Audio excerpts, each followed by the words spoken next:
जयंती मंगला काली भद्रकाली कपालिनी दुर्गा क्षमा शिवा धात्री माता स्वाहा स्वधा नमस्तुते। काली काली महाकाली काली के परमेश्वरी काली के दक्षिणेश्वरी सर्वानंदिके देवी दुर्गे देवी नमस्तुते।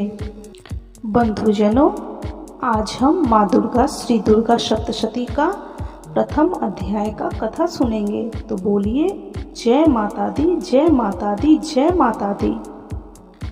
मार्केंड जी बोले, सूर्य के पुत्र सावर्णी जो 8वें मुनि कहे जाते हैं, उनकी उत्पत्ति की कथा विस्तार पूर्वक कहता हूँ, सुनो। सूर्य कुमार महाभाग सावर्णी भगवती महामाया के अनुग्रह से जिस प्रकार मनवंतर के स्वामी हुए वही प्रसंग सुनाता हूँ। पूर्व काल की बात है। स्वारोचिष मनवंतर सूरथ नाम के एक राजा थे जो चैत्र वंश में उत्पन्न हुए थे। उनका समस्त भूमंडल पर अधिकार था। वे प्रजा का अपने औरस पुत्रों की भांति धर्म पूर्वक पालन करते थे। तो भी उस समय कोला विध्वंसी नाम के क्षत्रिय उनके शत्रु हो गए। राजा सूरथ की दंड नीति बड़ी प्रबल थी। उनका शत्रुओं के साथ संग्राम हुआ। यद्यपि कोला विध्वंसी संख्या में कम थे तो भी राजा सूरथ युद्ध में उनसे परास्त हो गए। तब वे युद्ध भूमि से अपने नगर को लौट आए और केवल अपने देश के राजा होकर रहने लगे। किंतु वहां भी उन प्रबल शत्रुओं ने उस समय महाभाग राजा सूरथ पर आक्रमण कर दिया। राजा का बल क्षीण हो चला था। इसलिए उनके दुष्ट बलवान एवं दुरात्मा मंत्रियों ने वहां उनकी राजधानी में राजकीय सेना और खजाने को हथिया लिया। सूरत का प्रभुत्व नष्ट हो चुका था। इसलिए वे शिकार खेलने के बहाने घोड़े पर सवार हो वहां से अकेले ही एक घने जंगल में चले गए।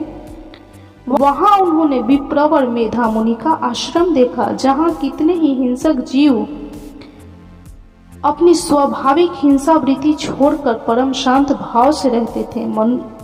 मुनि के बहुत से शिष्य उस वन की शोभा बढ़ा रहे थे। वहां जाने पर मुनि ने उनका सत्कार किया और वे उन मुनि श्रेष्ठ के आश्रम पर इधर उधर विचरते हुए कुछ काल तक रहे।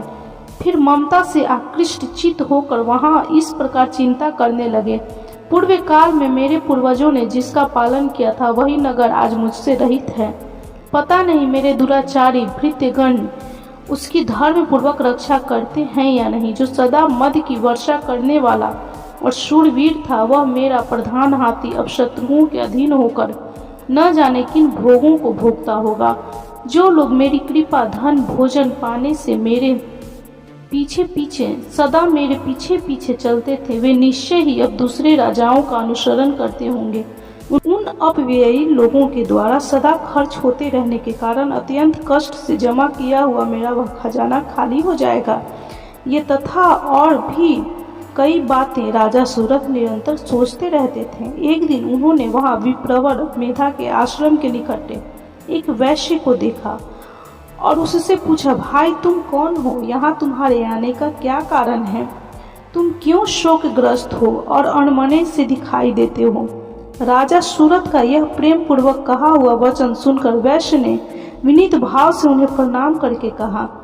वैश्य बोला, राजन, मैं धनियों के कुल में उत्पन्न एक वैश्य हूँ। मेरा नाम समाधि है। मेरे दुष्ट स्त्री पुत्रों ने धन के लोभ से मुझे घर से बाहर निकाल दिया है। मैं इस समय धन, स्त्री और पुत्रों से वंचित हूँ। मेरे विश्वसनीय बंधुओं ने मेरा ही धन लेकर मुझे दूर कर दिया है। इसलिए दुखी होकर मैं वन में चला आया हूँ। यहाँ रहकर मैं इस बात को नहीं जानता कि मेरे पुत्रों की, स्त्री की और स्वजनों की कुशल है या नहीं। इस समय घर में वे कुशल से रहते हैं अथवा उन्हें कोई कष्ट है। वे मेरे पुत्र कैसे हैं? क्या वे सदाचारी हैं अथवा दुराचारी हो गए हैं? राजा ने पूछा, जिन लोभी स्त्री पुत्र आदि ने धन के कारण तुम्हें घर से निकाल दिया, उनके प्रति तुम्हारे चित्त इतना स्नेह का बंधन क्यों? वैश्य बोला, आप मेरे विषय में जैसे बात कहते हैं वह सब ठीक है, किंतु क्या करूं, मेरा मन निष्ठुरता नहीं धारण करता। जिन्होंने धन के लोभ में पड़कर पिता के प्रति स्नेह, पति के प्रति प्रेम तथा आत्मीय जन के प्रति अनुराग को तिलांजलि दे दिया, मुझे घर से निकाल दिया। उन्हीं के प्रति मेरे हृदय में इतना स्नेह है। महामते, गुणहीन बंधुओं के प्रति भी जो मेरा चित्त इस प्रकार प्रेम मग्न हो रहा है, यह क्या है? इस बात को मैं जानकर भी नहीं जान पाता। उनके लिए मैं लंबी सांसें ले रहा हूँ और मेरा हृदय अत्यंत दुखित हो रहा है। उन लोगों में प्रेम का सर्वथा अभाव है, तो भी उनके प्रति जो मेरा मन निष्ठुर नहीं हो पाता। इसके लिए मैं क्या करूं? मार्केंड जी कहते हैं, ब्राह्मण तदंतर राजाओं में श्रेष्ठ सूरत और वह समाधि नामक वैसे दोनों साथ साथ मेधा मुनि की सेवा में उपस्थित हुए और उनके साथ यथा योग्य न्यायानुकूल विनयपूर्ण बर्ताव करके बैठे। तत्पश्चात वैश्य और राजा ने कुछ वार्तालाप आरंभ किया। राजा ने कहा, भगवान, मैं आपसे एक बात पूछना चाहता हूँ, मुझे बताइए।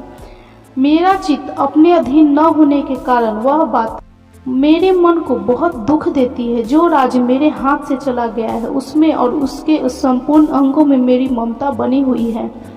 हे मुनिश्रेष्ठ, यह जानते हुए भी कि अब वह मेरा नहीं है, अज्ञानी की भांति मुझे उसके लिए दुख होता है। यह क्या है? इधर यह वैश्य भी घर से अपमानित होकर आया है। इसके पुत्र, स्त्री और भृत्यों ने इसे छोड़ दिया है। स्वजनों ने भी इसका परित्याग कर दिया है, तो भी यह उनके प्रति अत्यंत हार्दिक स्नेह रखता है। इस प्रकार यह तथा मैं दोनों ही बहुत दुखी हैं, जिसमें प्रत्यक्ष दोष देखा गया है। उस विषय के लिए भी हमारे मन में ममता जनित आकर्षण पैदा हो रहा है। महाभाग, हम दोनों समझदार हैं, तो भी हम में जो मोह पैदा हुआ है, यह क्या है? विवेक शून्य पुरुष की भांति मुझ में और इसमें भी यह मूढ़ता प्रत्यक्ष दिखाई देती है। ऋषि बोले, महाभाग, विषय मार्ग का ज्ञान सब जीवों को है। इसी प्रकार विषय भी सबके लिए अलग अलग है। कुछ प्राणी दिन में नहीं देखते और दूसरे रात में नहीं देखते, तथा कुछ जीव ऐसे हैं जो दिन और रात्रि में भी बराबर देखते हैं। यह ठीक है कि मनुष्य समझदार होते हैं, किंतु केवल वे ही ऐसे नहीं होते। पशु, पक्षी और मृग आदि सभी प्राणी समझदार होते हैं। मनुष्यों की समझ भी वैसी ही होती है जैसे उन मृग और पक्षियों की होती है, तथा जैसी मनुष्यों की होती है वैसी ही उन मृग, पक्षी आदि की होती है। यहाँ तक यह तथा अन्य बातें भी प्रायः दोनों में समान है। समझ होने पर भी इन पक्षियों को तो देखें, ये स्वयं भूख से पीड़ित होते हुए भी मोहवश बच्चों की चोंच में कितने चाव से अन्न के दाने डाल रहे हैं। नरश्रेष्ठ, क्या तुम नहीं देखते कि ये मनुष्य समझदार होते हुए भी लोभवश अपने किए हुए उपकार का बदला पाने के लिए पुत्रों की अभिलाषा रखते हैं? यद्यपि उन सब में समझ की कमी नहीं है, तथापि वे संसार की स्थिति, जन्म मरण की परंपरा बनाए रखने वाले भगवती महामाया के प्रभाव द्वारा ममतामय भंवर से युक्त मोह के गहरे गर्त में गिराए गए हैं। इसलिए इसमें आश्चर्य नहीं करना चाहिए। जगदीश्वर भगवान विष्णु की योग निद्रा रूपा जो भगवती महामाया है, उन्हीं से यह जगत मोहित हो रहा है। वे भगवती महामाया देवी ज्ञानियों के भी चित्त को बलपूर्वक खींचकर मुंह में डाल देती हैं। वे ही इस संपूर्ण चराचर जगत की सृष्टि करती हैं तथा वे ही प्रसन्न होने पर मनुष्यों को मुक्ति के लिए वरदान देती हैं। वे ही परा विद्या, संसार बंधन और मोक्ष की हेतुभूता सनातनी देवी तथा संपूर्ण ईश्वरों की भी अधीश्वरी हैं। राजा ने पूछा, भगवान, जिन्हें आप महामाया कहते हैं, वे देवी कौन है? ब्राह्मण का आविर्भाव कैसा हुआ तथा उनके चरित्र कौन कौन हैं? ब्रह्मावेताओं में श्रेष्ठ महर्षि उन देवी का जैसा प्रभाव हो, जैसा स्वरूप हो और जिस प्रकार प्रादुर्भाव हुआ हो, वह सब मैं आपके मुख से सुनना चाहता हूँ। ऋषि बोले, राजन, वास्तव में तो वे देवी नित्य स्वरूपा ही हैं। संपूर्ण जगत उन्हीं का रूप है तथा उन्होंने समस्त विश्व को व्याप्त कर रखा है। तथापि उनका प्रकटे अनेक प्रकार से होता है। वह मुझसे सुनो। यद्यपि वे नित्य और अजन्मा है, तथापि जब देवताओं का कार्य सिद्ध करने के लिए प्रकट होती हैं, उस समय लोकों में उत्पन्न हुई कहलाती हैं। कल्प के अंत में जब संपूर्ण जगत एकानर्व में निमग्न हो रहा था और सबके प्रभु भगवान श्री हरि विष्णु शेषनाग शय्या बिछाकर योग निद्रा का आश्रय ले सो रहे थे, उस समय उनके कानों के मैल से दो भयंकर असुर उत्पन्न हुए, जो मधु और कैटभ के नाम से विख्यात थे। वे दोनों ब्रह्मा जी का वध करने को तैयार हो गए। भगवान विष्णु के नाभि कमल में विराजमान प्रजापति ब्रह्मा जी ने जब उन दोनों भयंकर असुरों को अपने पास आया और भगवान को सोया हुआ देखा, तब एकाग्रचित होकर उन्होंने भगवान श्री हरि विष्णु को जगाने के लिए उनके नेत्रों में निवास करने वाली योग निद्रा का स्तवन आरंभ किया, जो इस विश्व की अधीश्वरी, जगत को धारण करने वाली, संसार पालन और संहार करने वाली तथा तेजः स्वरूप है, भगवान विष्णु की अनुपम शक्ति है। उन्हीं भगवती निद्रा देवी की भगवान ब्रह्मा जी स्तुति करने लगे।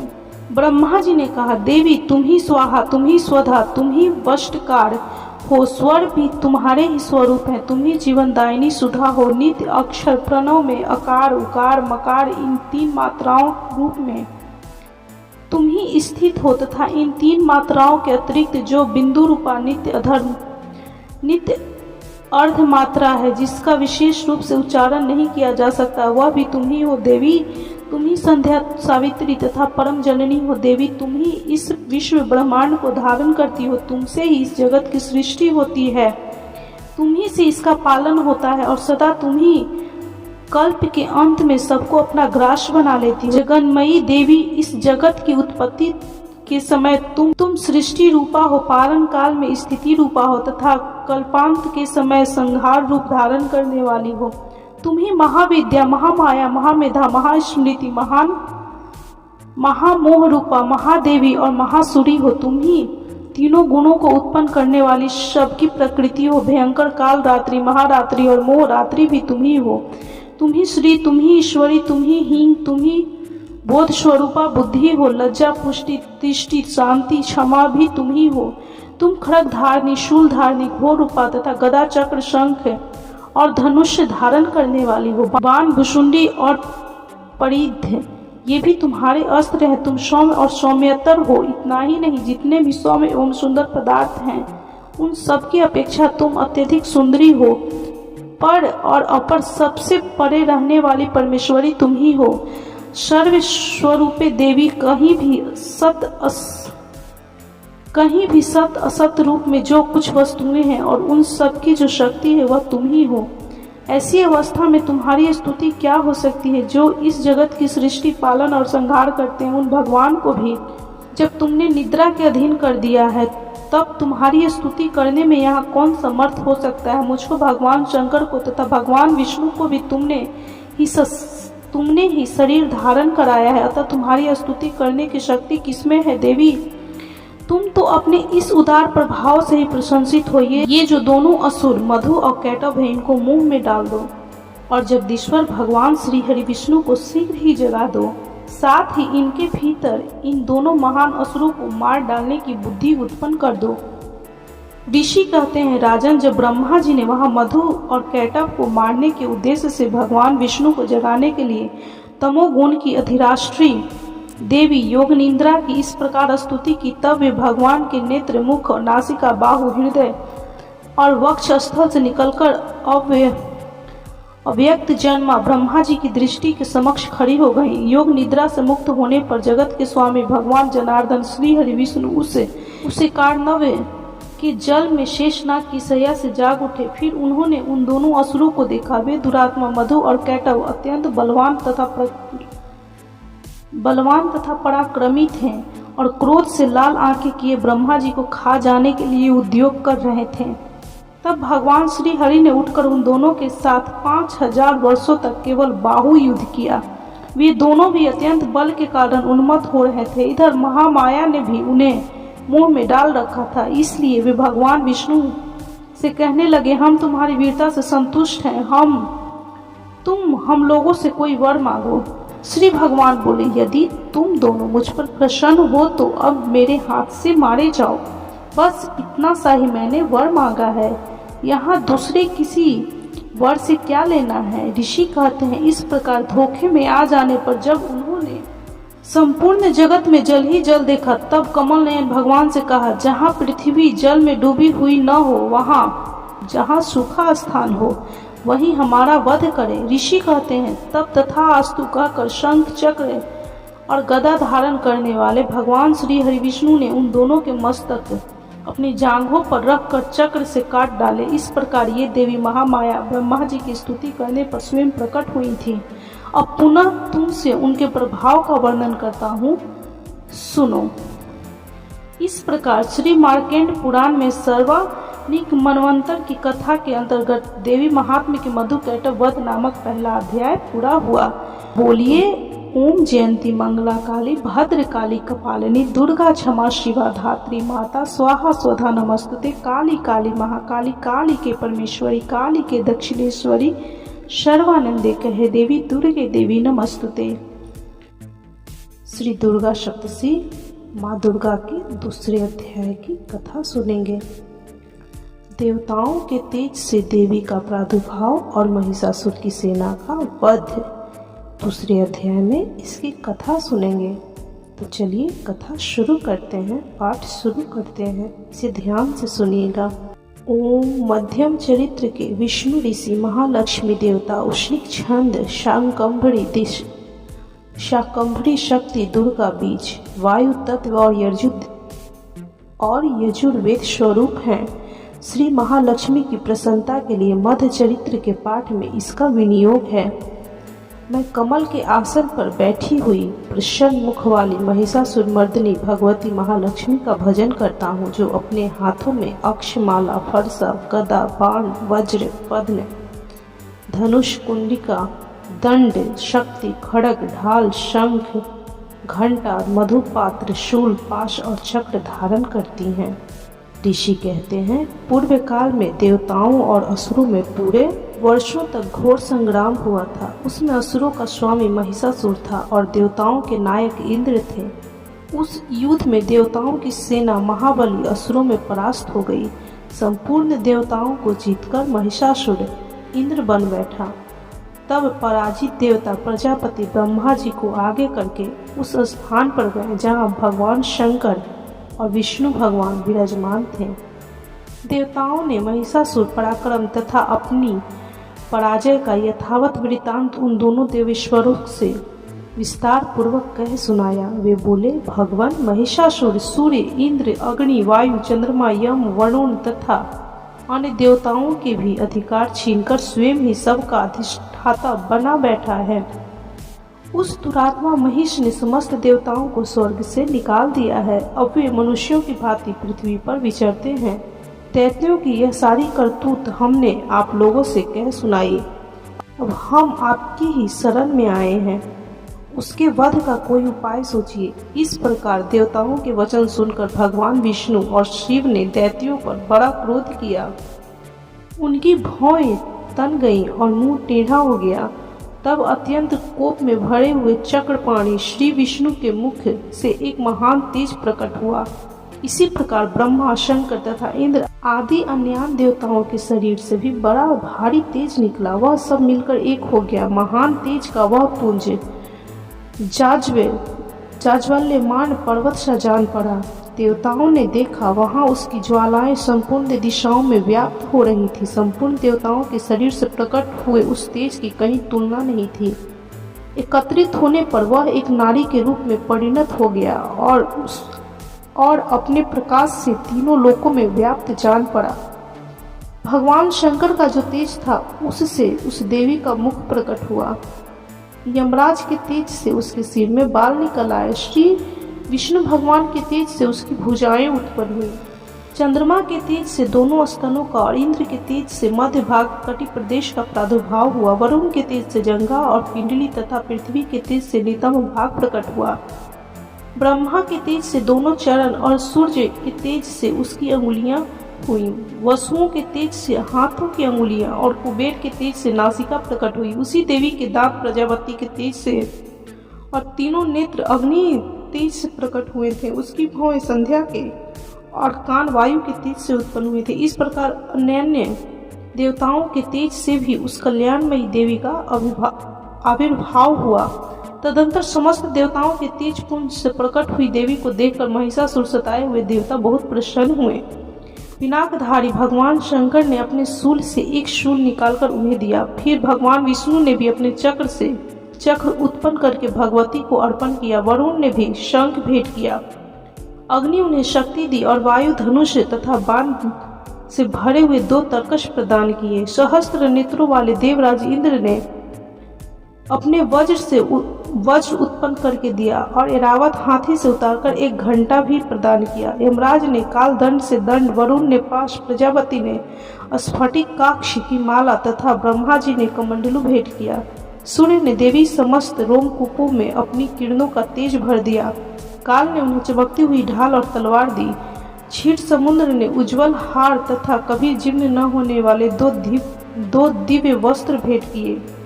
साथ ही उन्होंने दिव्य चूड़ामणि, 2 कुंडल, कड़े, उज्जवल अर्धचंद्र, सब बाहुओं के लिए केयूर तथा दोनों चरणों के लिए निर्मल नुपुर, गले की सुंदर हंसली और अंगुलियों में पहनने के लिए रत्नों की बनी अंगूठियां भी दी। विश्वकर्मा ने उन्हें अत्यंत निर्मल फरसा भेंट किया। साथ ही अनेक प्रकार के अस्त्र और अभेद कवच दिए। इनके सिवा मस्तक और वक्ष स्थल पर धारण करने के लिए कभी न लाने वाले कमलों की मालाएं दी। जल्द ही ने उन्हें सुंदर कमल का फूल भेंट किया। हिमालय ने सवारी के लिए श्री तथा भांति भांति के रत्न अर्पित किए। धनाध्यक्ष कुबेर ने मधु से भरा पान पात्र दिया तथा संपूर्ण नागों के राजा शेष ने, जो इस पृथ्वी को धारण करते, उन्हें बहुमूल्य मणियों से विभूषित नागाहार भेंट किया। इसी प्रकार अन्य देवताओं ने भी आभूषण और अस्त्र शस्त्र देकर देवी का सम्मान किया। तत्पश्चात उन्होंने बारंबार अट्टहास पूर्वक उच्च स्वर से गर्जना की। उनके भयंकर नाद से संपूर्ण आकाश गूंज उठा। देवी का वह अत्यंत उच्च स्वर किया हुआ सिंहनाद कहीं समा न सका। आकाश उसके सामने लघु प्रतीत होने लगा। उससे बड़े जोर की प्रतिध्वनि हुई, जिससे संपूर्ण विश्व में हलचल मच गई और समुद्र कांप उठे, पृथ्वी डोलने लगी और समस्त पर्वत हिलने लगे। उस समय देवताओं ने अत्यंत प्रसन्नता के साथ सिंहवाहिनी भवानी से कहा, देवी तुम्हारी जय हो। साथ ही महर्षियों ने भक्ति भाव से विनम्र होकर उनका स्तवन किया। संपूर्ण त्रिलोकी को क्षोभग्रस्त देख दैत्यगण अपनी समस्त सेना को कवच आदि से सुसज्जित कर हाथों में हथियार ले सहसा उठकर खड़े हो गए। उस समय महिषासुर ने बड़े क्रोध में आकर कहा, आह, यह क्या हो रहा है। फिर वह संपूर्ण असुरों से घिरकर उस सिंहनाद की ओर लक्ष्य करके दौड़ा और आगे पहुंचकर उसने देवी को देखा, जो अपनी प्रभा से तीनों लोकों को प्रकाशित कर रही थी। उनके चरणों के भार से पृथ्वी दबी जा रही थी। माथे के मुकुट से आकाश में रेखा से खींच रही थी और वे अपनी धनुष की टंकार से 7 पातालों को क्षुब्ध किए देती थी। देवी हजारों भुजाओं से संपूर्ण दिशाओं को आच्छादित करके खड़ी थी। तदंतर उनके साथ दैत्यों का युद्ध छिड़ गया। नाना प्रकार के अस्त्र शस्त्र प्रहार से संपूर्ण दिशाएं उद्भासित होने लगी। चिक्षुर नामक महान असुर महिषासुर का सेना नायक था। वह देवी के साथ युद्ध करने लगा। अन्य दैत्यों की चतुरंगिणी सेना साथ लेकर चामर भी लड़ने लगे। 60,000 रथियों के साथ आकर उदग्र नामक महादैत्य लोहा लिया। 1 करोड़ रथियों के साथ लेकर महाहणु नामक दैत्य युद्ध करने लगा, जिसके रोए तलवार के समान तीखे थे। वह अशिलोमा नामक महादैत्य 5 करोड़ रथी सैनिकों सहित युद्ध में आ डटा। 60 लाख रथियों से घिरा हुआ पाशफल नामक दैत्य भी उसी युद्ध भूमि में लड़ने लगा।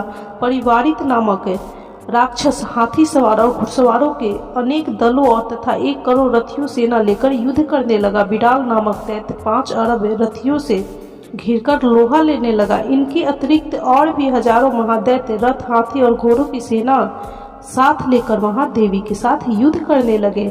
स्वयं महिषासुर उस रणभूमि में कोटि कोटि सहस्त्र रथ, हाथी और घोड़ों की सेना से घिरा हुआ खड़ा था।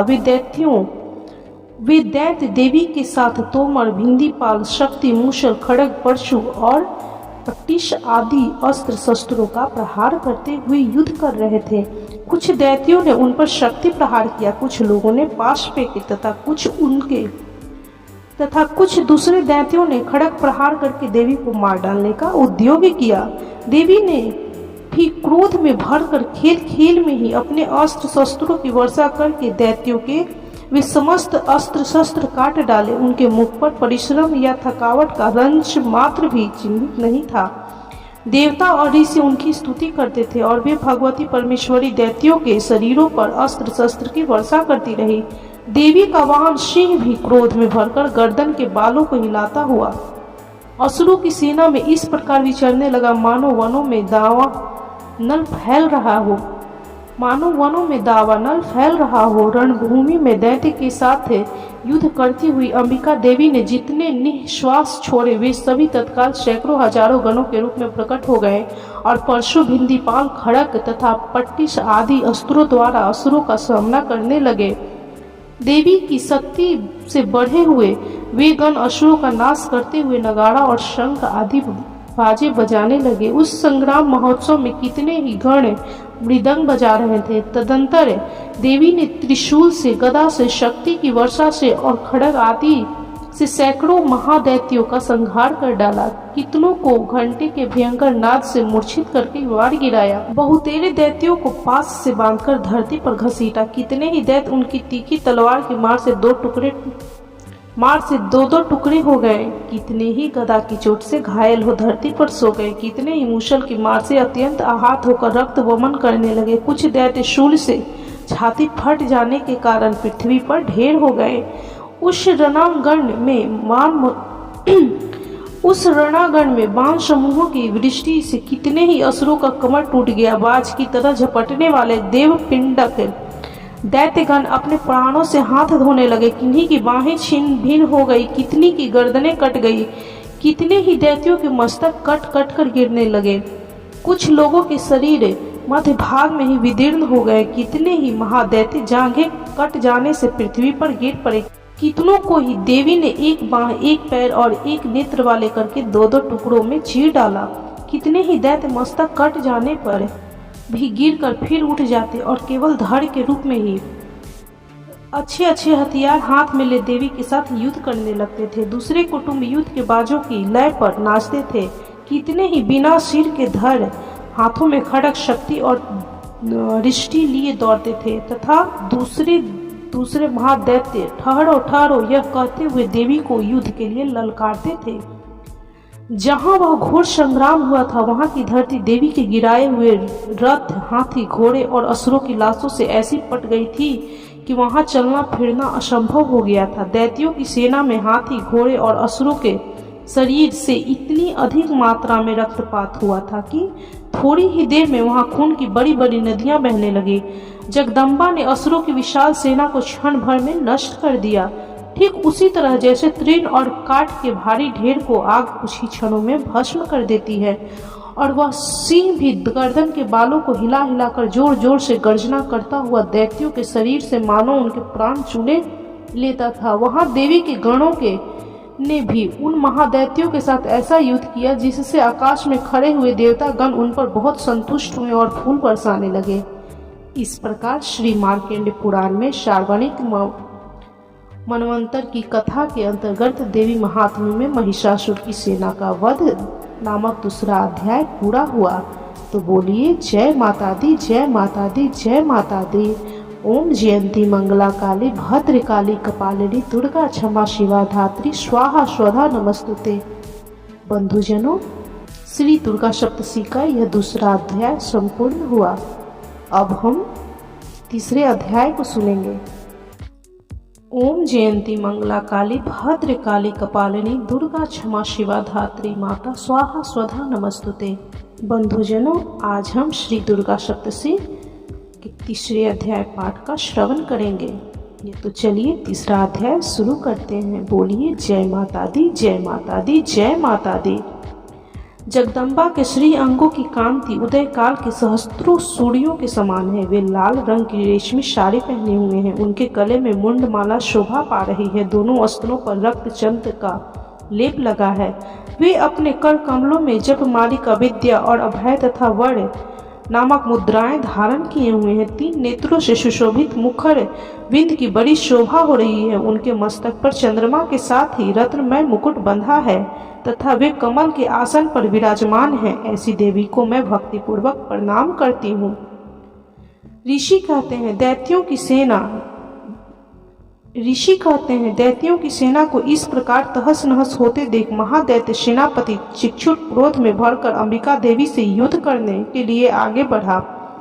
वह असुर रणभूमि में देवी के ऊपर इस प्रकार बाणों की वर्षा करने लगा जैसे बादल मेरुगिरी के शिखर पर पानी की धारा बरसा रहा हो।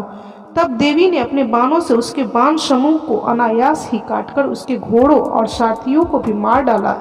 साथ ही उसके धनुष तथा अत्यंत ऊंची ध्वजा को भी तत्काल काट गिराया। धनुष कट जाने पर उसके अंगों को अपने बाणों से बिंध डाला। धनुष, रथ और घोड़े सारथियों के नष्ट हो जाने पर वह असुर ढाल और तलवार लेकर देवी की ओर दौड़ा। उसने तीखी धार वाली तलवार से सिंह के मस्तक पर चोट करके देवी की भी बाईं भुजा में बड़े वेग से प्रहार किया। राजन, देवी की बांह पर पहुंचते ही वह तलवार टूट गया। फिर तो क्रोध से लाल आंखें करके उस राक्षस ने शूल हाथ में लिया और उसे उस महादैत्य ने भगवती भद्रकाली के ऊपर चलाया। वह शूल आकाश से गिरते हुए सूर्यमंडल की भांति अपने तेज से प्रज्वलित हो उठा। उस शूल को अपनी ओर आते देख देवी ने भी शूल प्रहार किया। उससे राक्षस के शूल के सैकड़ों टुकड़े हो गए। साथ ही महादैत्य चिक्षुर की भी धज्जियां उड़ गई। वह प्राणों से हाथ धो बैठा। महिषासुर के सेनापति उस महापराक्रमी चिक्षुर के मारे जाने पर देवताओं को पीड़ा देने वाला चामर हाथी पर चढ़कर आया। उसने भी देवी के ऊपर शक्ति प्रहार किया, किंतु जगदम्बा ने उसे अपने हुंकार से ही आहत एवं निष्प्रभ करके तत्काल पृथ्वी पर गिरा दिया। शक्ति टूटकर गिरी हुई देख चामर को बड़ा क्रोध आया। अब उसने शूल चलाया, किंतु देवी ने भी अपने बाणों द्वारा काट डाला। इतने में ही देवी का सिंह उछलकर हाथी के मस्तक पर चढ़ बैठा और उस दैत्य के साथ खूब जोर लगाकर बाहु युद्ध करने लगा। वे दोनों लड़ते लड़ते हाथी से पृथ्वी पर आ गए और अत्यंत क्रोध में भरकर एक दूसरे पर बड़े भयंकर प्रहार करते हुए लड़ने लगे। तदंतर सिंह बड़े वेग से आकाश की ओर उछला और उधर से गिरते समय उसने पंजों की मार से चामर का सिर धड़ से अलग कर दिया। इसी प्रकार उदग्र भी शिला और वृक्ष आदि की मार खाकर रणभूमि में देवी के हाथों से मारा गया तथा कराल भी दांतों, मुक्कों और थप्पड़ों की चोट से धराशायी हो गया। क्रोध में भरी हुई देवी ने गदा की चोट से उद्धत का कचूमर निकाल दिया। भिंदीपाल से वाष्कल को तथा बाणों से ताम्र और अंधक को मौत के घाट उतार दिए। 3 नेत्रों वाली परमेश्वरी ने त्रिशूल से उग्रवीर्य तथा महाहनु नामक दैत्यों को मार डाला। तलवार की चोट से विडाल के मस्तक को धड़ से काट गिराया। दुर्धर और दुर्मुख इन दोनों को भी अपने बाणों से यमलोक भेज दिया। इस प्रकार अपनी सेना का संहार होता देख महिषासुर ने भैंस का रूप धारण करके देवी के गणों को त्रास देना आरंभ किया। किन्हीं को थूथून से मारकर, किन्हीं के ऊपर खूरों का प्रहार करके, किन्हीं को पूंछ से चोट पहुंचाकर, कुछ को सींगों से विदीर्ण करके, कुछ गणों को वेग से, किन्हीं को सिंहनाद से, कुछ को चक्कर देकर और कितनों को निःश्वास वायु के झोंके से धराशायी कर दिया। इस प्रकार गणों की सेना को गिराकर वह असुर महादेवी के सिंह को मारने के लिए झपटा। इससे जगदम्बा को बड़ा क्रोध आया। उधर महापराक्रमी महिषासुर भी क्रोध में भरकर धरती को खुरों से खोदने लगा तथा अपने सींगों से ऊंचे ऊंचे पर्वतों को उठाकर फेंकने लगा और गरजने लगा। उसके वेग से चक्कर देने के कारण पृथ्वी क्षुब्ध होकर फटने लगी। उसकी पूंछ से टकराकर समुद्र सब ओर से धरती को डुबोने लगा। हिलते हुए सिंगों के आघात से विदीर्ण होकर बादलों के टुकड़े टुकड़े हो गए। उसके श्वास की प्रचंड वायु के वेग से उड़े हुए सैकड़ों पर्वत आकाश से गिरने लगे। इस प्रकार क्रोध में भरे हुए उस महादैत्य को अपनी ओर आते देख चंडिका ने उसका वध करने के लिए महान क्रोध किया। उन्होंने पाश फेंककर उस महान असुर को बांध लिया। उस महासंग्राम में बंध जाने पर उसने भैंस का रूप त्याग दिया और तत्काल सिंह के रूप में वह प्रकट हो गया। उस अवस्था में जगदम्बा ज्यों ही उसका मस्तक काटने के लिए उद्यत हुई, त्यों ही वह खड्गधारी पुरुष के रूप में दिखाई देने लगा। तब देवी ने तुरंत ही बाणों की वर्षा करके ढाल और तलवार के साथ उस पुरुष को भी उस पुरुष को भी बिंध डाला। इतने में ही वह महान गजराज के रूप में परिणत हो गया तथा अपनी सूंड से देवी के विशाल सिर को खींचने और गरजने लगा। खींचते समय देवी ने तलवार से उसकी सूंड काट डाली। तब उस महादैत्य ने पुनः भैंसे का शरीर धारण कर लिया और पहले की ही भांति चराचर प्राणियों सहित तीनों लोकों को व्याकुल करने लगा। तब क्रोध में भरी हुई जगन्माता चंडिका बारंबार उत्तम मधु का पान करने और लाल आंखें करके हंसने लगी। उधर वह बल और पराक्रम के मद से उन्मत्त हुआ राक्षस गरजने लगा और अपनी सींगों से चंडी के ऊपर पर्वतों को फेंकने लगा। उस समय देवी अपने बाणों के समूह से उस फेंके हुए पर्वतों को चूर्ण करती हुई बोली। बोलते समय उनके मुख मधु के मद से लाल हो रहा था और वाणी लड़खड़ा रही थी। देवी ने कहा, ओ मूढ़, मैं जब तक मधु पीती हूँ तब तक तू क्षण भर के लिए खूब गर्ज ले। मेरे हाथ से यहीं तेरी मृत्यु हो जाने पर अब शीघ्र ही देवता भी गर्जना करेंगे। ऋषि कहते हैं, यूं कहकर देवी उछली और उस महादैत्य के ऊपर चढ़ गईं और फिर अपने पैर से उसे दबाकर उन्होंने शूल से उसके कंठ में आघात किया। उनके पैर से दबा होने पर भी महिषासुर अपने मुख से दूसरे रूपों में बाहर आने लगा। अभी आधे शरीर से ही वह बाहर निकलने पाया था कि देवी ने अपने प्रभाव से उसे रोक दिया। आधा निकला होने पर भी वह महादैत्य देवी से युद्ध करने लगा। तब देवी ने बहुत बड़ी तलवार से उसका मस्तक काट गिराया। फिर तो हाहाकार करती हुई दैत्यों की सारी सेना भाग गई और संपूर्ण देवता अत्यंत प्रसन्न हो गए। देवताओं ने दिव्य महर्षियों के साथ दुर्गा देवी का स्तवन किया। गंधर्व राज गाने लगे तथा अप्सराएं नृत्य करने लगी। इस प्रकार श्री मार्कंडेय पुराण में सावर्णिक मनवंतर की कथा के अंतर्गत देवी महात्म्य में महिषासुर वध नामक तीसरा अध्याय पूरा हुआ। तो बोलिए, ओम जयंती मंगला काली भद्र काली कपालिनी दुर्गा क्षमा शिवा धात्री माता स्वाहा स्वधा नमस्ते। बंधुजनों, ये तीसरा अध्याय संपूर्ण हुआ। ये जनों, अब हम चतुर्थ अध्याय का पाठ करेंगे। तो चलिए चतुर्थ अध्याय प्रारंभ करते हैं। बोलिए, जय माता दी, जय माता दी, जय माता दी। सिद्धि की इच्छा रखने वाले पुरुष जिनकी सेवा करते हैं तथा देवता जिन्हें सब ओर से घेरे रहते हैं, उन जया नाम वाले दुर्गा देवी का ध्यान करें। उनके श्री अंगों की आभा काल मेघ के समान श्याम है। वे अपने कटाक्षों से शत्रु समूह को भय प्रदान करती हैं। उनके मस्तक पर आबद्ध चंद्रमा की रेखा शोभा पाती है। वे अपने हाथों में शंख, चक्र, कृपाण और त्रिशूल धारण करती हैं। उनके 3 नेत्र हैं। वे सिंह के कंधे पर चढ़ी हुई हैं। अपने तेज से तीनों लोकों को परिपूर्ण कर रही हैं। ऋषि मुनि कहते हैं, अत्यंत पराक्रमी दुरात्मा महिषासुर तथा उसकी दैत्य सेना के देवी के हाथ से मारे जाने पर इंद्र आदि देवता प्रणाम के लिए गर्दन तथा कंधे झुकाकर उन भगवती दुर्गा का उत्तम वचनों द्वारा स्तवन करने लगे। उस समय उनके सुंदर अंगों में अत्यंत हर्ष के कारण रोमांच हो आया था। देवता बोले, संपूर्ण देवताओं की शक्ति का समुदाय ही जिसका स्वरूप है तथा जिन देवी ने अपनी शक्ति से संपूर्ण जगत को व्याप्त कर रखा है, समस्त देवताओं और महर्षियों की पूजनीय उन जगदम्बा को हम भक्ति पूर्वक नमस्कार करते हैं।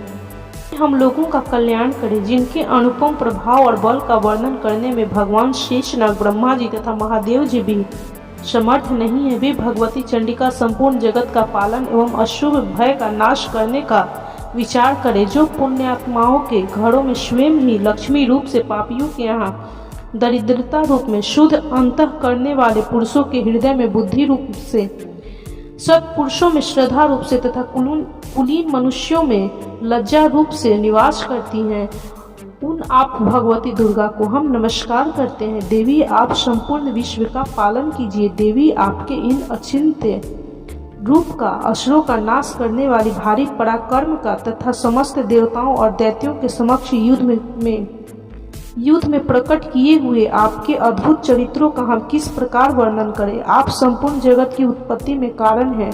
आप में सत्व गुण, रजोगुण और तमोगुण, ये तीनों गुण मौजूद हैं, तो भी दोषों के साथ आपका संसर्ग नहीं जान पड़ता। भगवान विष्णु और महादेव जी आदि देवता भी आपका पार नहीं पाते।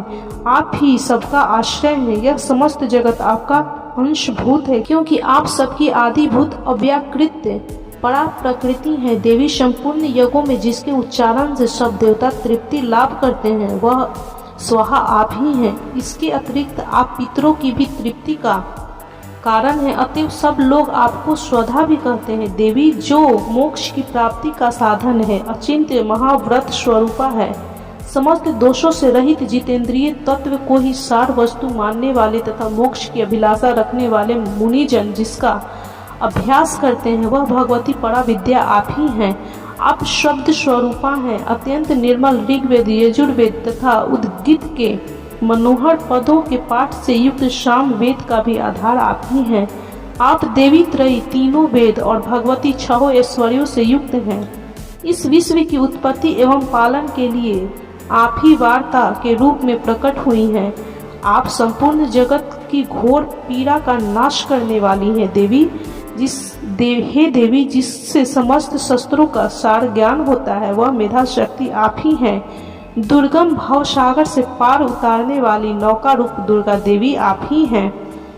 आपकी कहीं भी आसक्ति नहीं है। कैटभ के शत्रु भगवान विष्णु के वक्षस्थल में एकमात्र निवास करने वाली भगवती लक्ष्मी तथा भगवान चंद्रशेखर द्वारा सम्मानित गौरी देवी भी आप ही हैं। आपका मुख मंद मुस्कान से सुशोभित है। आपका मुख मंद मुस्कान से सुशोभित निर्मल पूर्ण चंद्रमा के बिंब का अनुकरण करने वाला और उत्तम सुवर्ण की मनोहर कांति से कमनीय है। तो भी उसे देखकर महिषासुर को क्रोध हुआ और सहसा उसने उस पर प्रहार कर दिया। यह बड़े आश्चर्य की बात है देवी। वही मुख जब क्रोध से युक्त होने पर उदय काल के चंद्रमा की भांति लाल और तनी हुई भौहें के कारण विकराल हो उठा, तब उसे देखकर जो महिषासुर के प्राण तुरंत नहीं निकल गए। यह उससे भी बढ़कर आश्चर्य की बात है, क्योंकि क्रोध में भरे हुए यमराज को देखकर भला कौन जीवित रह सकता है। देवी आप प्रसन्न हो। परमात्मा स्वरूपा आपके प्रसन्न होने पर जगत का अभ्युदय होता है और क्रोध में भर जाने पर आप तत्काल ही कितने कुलों का सर्वनाश कर डालती हैं। यह बात अभी अनुभव में आई है, क्योंकि महिषासुर की यह विशाल सेना क्षण भर में आपके कोप से नष्ट हो गई है।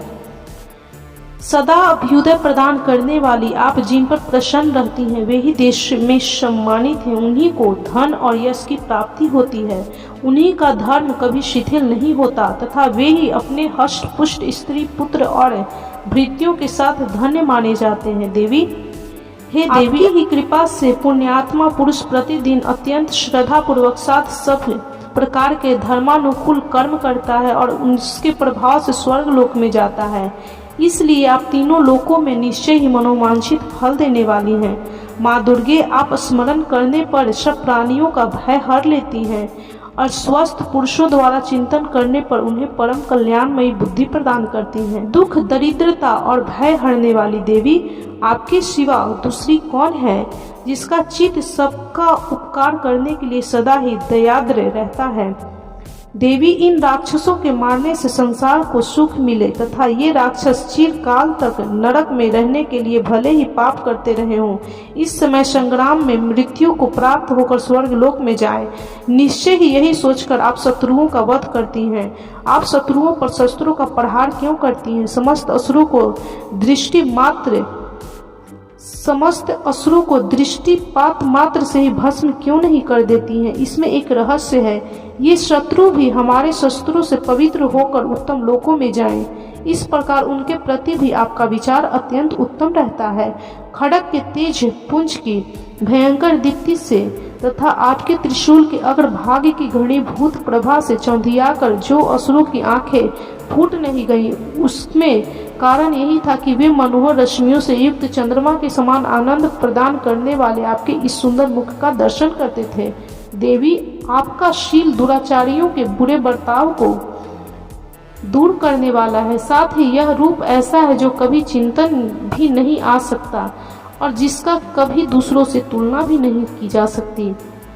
साथ ही यह रूप ऐसा है जो कभी चिंतन में भी नहीं आ सकता और जिसकी कभी दूसरों से तुलना भी नहीं हो सकती। तथा आपका बल और पराक्रम तो उन दैत्यों का भी नाश करने वाला है जो कभी देवताओं के पराक्रम को भी नष्ट कर चुके हैं। वे इस प्रकार आपने शत्रुओं पर भी अपनी दया ही प्रकट की है। वरदायिनी देवी आपके इस पराक्रम की किसके साथ तुलना हो सकती है? तथा शत्रुओं को भय देने वाला एवं अत्यंत मनोहर ऐसा रूप भी आपके सिवा और कहाँ है। हृदय में कृपा और युद्ध में निष्ठुरता, ये दोनों बातें तीनों लोकों के भीतर केवल आप में ही देखी गई हैं। मातः आपने शत्रुओं को नाश करके इस समस्त त्रिलोकी की रक्षा की है। उन शत्रुओं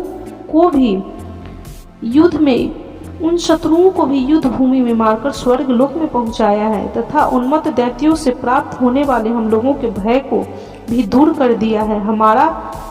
आपको हमारा नमस्कार है देवी। आप शूल से हमारी रक्षा करें अंबिके, आप खड्ग से भी हमारी रक्षा करें तथा घंटा की ध्वनि और धनुष की टंकार से भी हम लोगों की रक्षा करें चंडिके। पूर्व, पश्चिम और दक्षिण दिशा में आप हमारी रक्षा करें तथा ईश्वरी अपने त्रिशूल को घुमाकर आप उत्तर दिशा में भी हमारी रक्षा करें। तीनों लोकों में आपके जो परम सुंदर एवं अत्यंत भयंकर रूप विचरते रहते हैं, उनके द्वारा भी आप हमारी तथा इस भूलोक की रक्षा करें अंबिके। आपके कर पल्लवों में शोभा पाने वाले खड्ग, शूल और गदा आदि जो अस्त्र हो, उन सब के द्वारा आप सब ओर से हम लोगों की रक्षा करें। ऋषि मुनि कहते हैं, इस प्रकार जब देवताओं ने जगन माता दुर्गा की स्तुति की और नंदन वन के दिव्य पुष्पों एवं गंध, चंदन आदि द्वारा उनका पूजन किया, फिर सबने मिलकर जब भक्ति पूर्वक दिव्य धूपों की सुगंध निवेदन की, तब देवी ने प्रसन्न वंदन होकर प्रणाम करते हुए सब देवताओं से कहा। देवी बोली, देवताओं, तुम सब लोग मुझसे जिस वस्तु की अभिलाषा रखते हो उसे मांगो। देवता बोले, भगवती ने हमारी सब इच्छा पूर्ण कर दी, अब कुछ भी बाकी नहीं है, क्योंकि हमारा यह शत्रु महिषासुर मारा गया। महेश्वरी, इतने पर भी यदि आप हमें वर देना चाहती हैं तो हम जब आपका स्मरण करें तब आप दर्शन देकर हम लोगों के महान संकट को दूर कर दिया करें तथा प्रसन्न मुखी अंबिके, जो मनुष्य इन स्तोत्रों द्वारा आपकी स्तुति करे उसे वित्त समृद्धि और वैभव देने के साथ ही उसकी धन और स्त्री आदि संपत्ति को भी बढ़ाने के लिए आप सदा हम पर प्रसन्न हो। ऋषि कहते हैं, राजन, देवताओं ने जब अपने तथा जगत के कल्याण के लिए भद्रकाली देवी को इस प्रकार प्रसन्न किया, तब वे तथास्तु कहकर वहीं अंतर ध्यान हो गईं।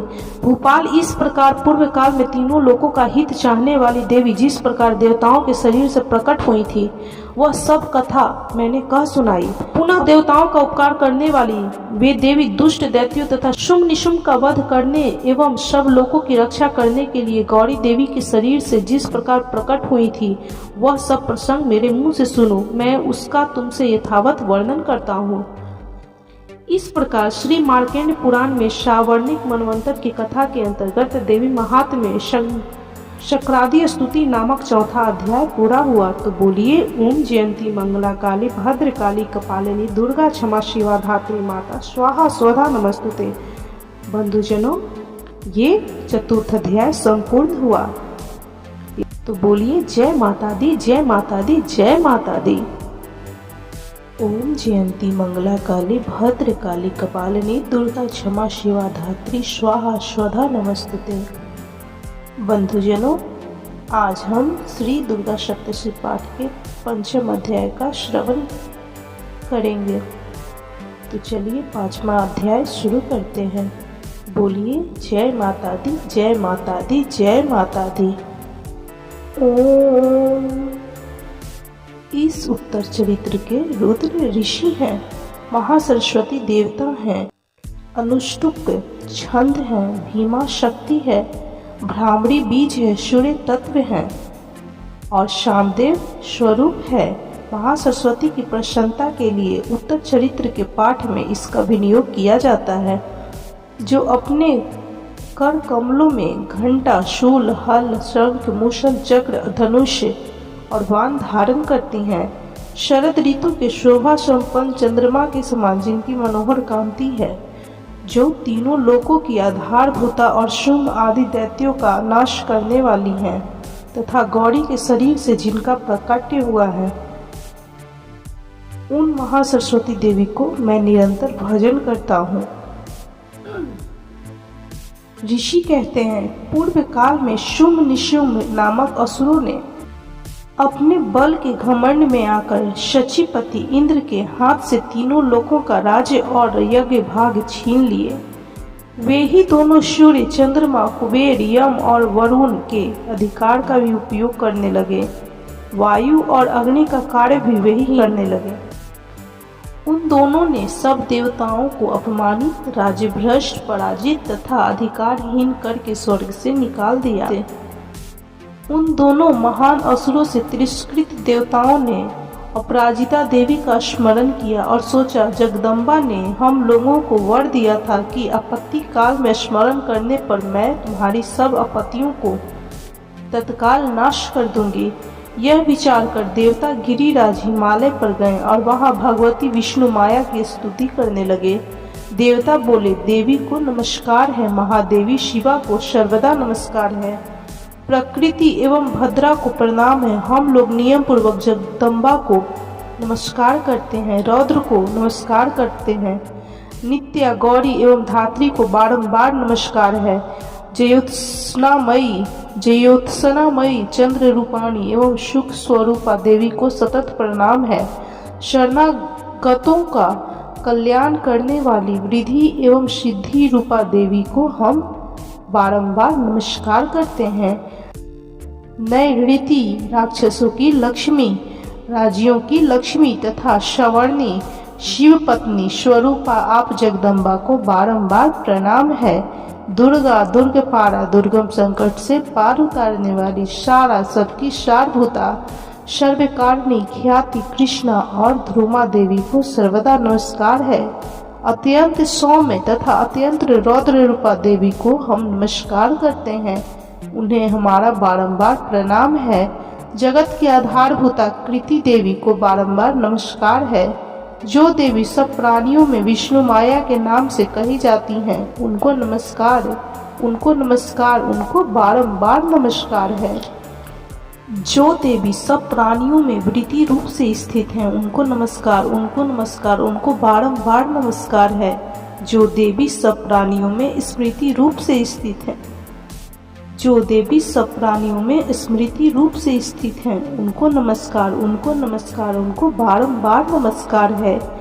जो देवी सब प्राणियों में दया रूप से स्थित हैं, उनको नमस्कार है, उनको नमस्कार है, उनको बारंबार नमस्कार है। जो देवी सब प्राणियों में तुष्टि रूप से स्थित हैं, उनको नमस्कार, उनको नमस्कार, उनको बारंबार नमस्कार है। जो देवी सब प्राणियों में माता रूप से स्थित हैं, उनको नमस्कार, उनको नमस्कार, उनको बारंबार नमस्कार है। जो देवी सब प्राणियों में भ्रांति रूप से स्थित हैं, उनको नमस्कार, उनको नमस्कार, उनको बारंबार नमस्कार है। जो जीवों के इंद्रिय वर्ग की अधिष्ठात्री देवी एवं सब प्राणियों में सदा व्याप्त रहने वाली हैं, उन व्याप्त देवी को बारंबार नमस्कार है। जो देवी चैतन्य रूप से इस संपूर्ण जगत को व्याप्त करके स्थित हैं, उनको नमस्कार, उनको नमस्कार, उनको बारंबार नमस्कार है। पूर्व काल में अपने अभीष्ट की प्राप्ति होने से देवताओं ने जिनकी स्तुति की तथा देवराज इंद्र ने बहुत दिनों तक जिनका सेवन किया, वह कल्याण की साधना भूता ईश्वरी हमारा कल्याण और मंगल करे तथा सारी आपत्तियों का नाश कर डाले। उदंड दैत्यों से सताए हुए हम सभी देवता जिन परमेश्वरी को इस समय नमस्कार करते हैं तथा जो भक्ति से विनम्र पुरुषों द्वारा स्मरण की जाने पर तत्काल ही संपूर्ण विपत्तियों का नाश कर देती हैं, वे जगदम्बा हमारा संकट दूर करें। ऋषि कहते हैं, राजन, इस प्रकार जब देवता स्तुति कर रहे थे, उस समय पार्वती देवी गंगा जी के जल में स्नान करने के लिए वहां आई।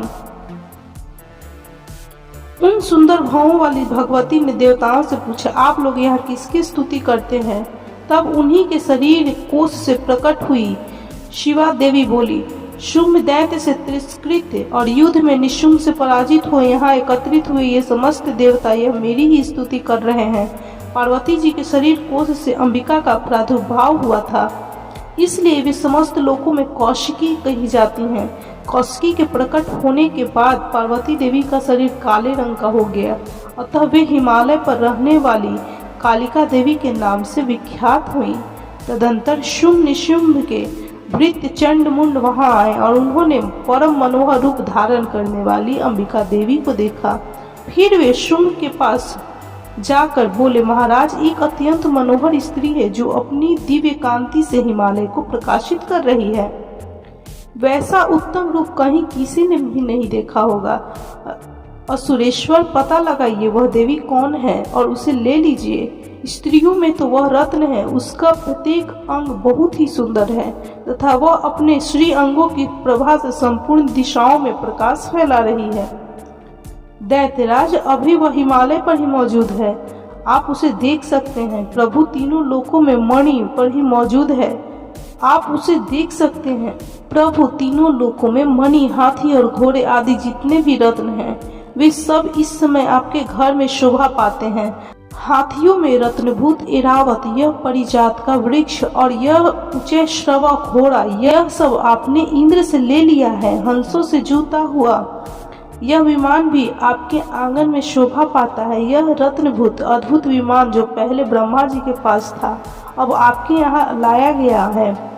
यह महापद्म नामक निधि आप कुबेर से छीन लाए हैं। समुद्र ने भी आपको किंजलिकनी नामक माला भेंट की है जो केशरों से सुशोभित है और जिसके कमल कभी कुमलाते नहीं हैं। सुवर्ण की वर्षा करने वाला वरुण का छत्र भी आपके घर में शोभा पाता है तथा यह श्रेष्ठ रथ जो पहले प्रजापति के अधिकार में था, अब आपके पास मौजूद है। दैतेश्वर, मृत्यु की उत्क्रांतिदा नाम वाली शक्ति भी आपने छीन ली है तथा वरुण का पाश और समुद्र में होने वाले सब प्रकार के रत्न आपके भाई निशुम्भ के अधिकार में है। अग्नि ने भी स्वतः शुद्ध किए हुए 2 वस्त्र आपकी सेवा में अर्पित किए हैं। दैत्यराज, इस प्रकार सभी रत्न आपने एकत्र कर लिए हैं। फिर जो यह स्त्री में रत्न रूपी कल्याणमयी देवी है, इसे आप क्यों नहीं अपने अधिकार में कर लेते हैं। ऋषि कहते हैं, चंडमुंड का यह वचन सुनकर शुंभ ने महादैत्य सुग्रीव को दूत बनाकर देवी के पास भेजा और कहा, तुम मेरी आज्ञा से उसके सामने ये बातें कहना और ऐसा उपाय करना जिससे प्रसन्न होकर वह शीघ्र ही यहाँ आ जाए। वह दूत पर्वत के अत्यंत रमणीय प्रदेश में जहाँ देवी मौजूद थी गया और मधुर वाणी में कोमल वचन बोला। दूत बोला, देवी, दैत्यराज शुंभ इस समय तीनों लोकों के परमेश्वर हैं। मैं उन्हीं का भेजा हुआ दूत हूँ और यहाँ तुम्हारे ही पास आया हूँ। उनकी आज्ञा सदा सब देवता एक स्वर में से मानते हैं, कोई इसका उल्लंघन नहीं कर सकता।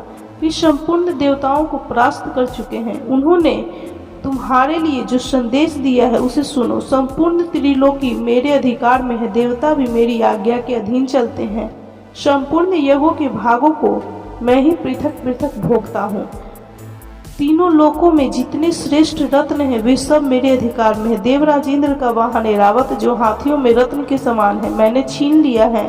क्षीर सागर का मंथन करने से जो अश्व रत्न उच्च श्रवा प्रकट हुआ था, उसे देवताओं ने मेरे पैरों पर पकड़कर समर्पित किया है।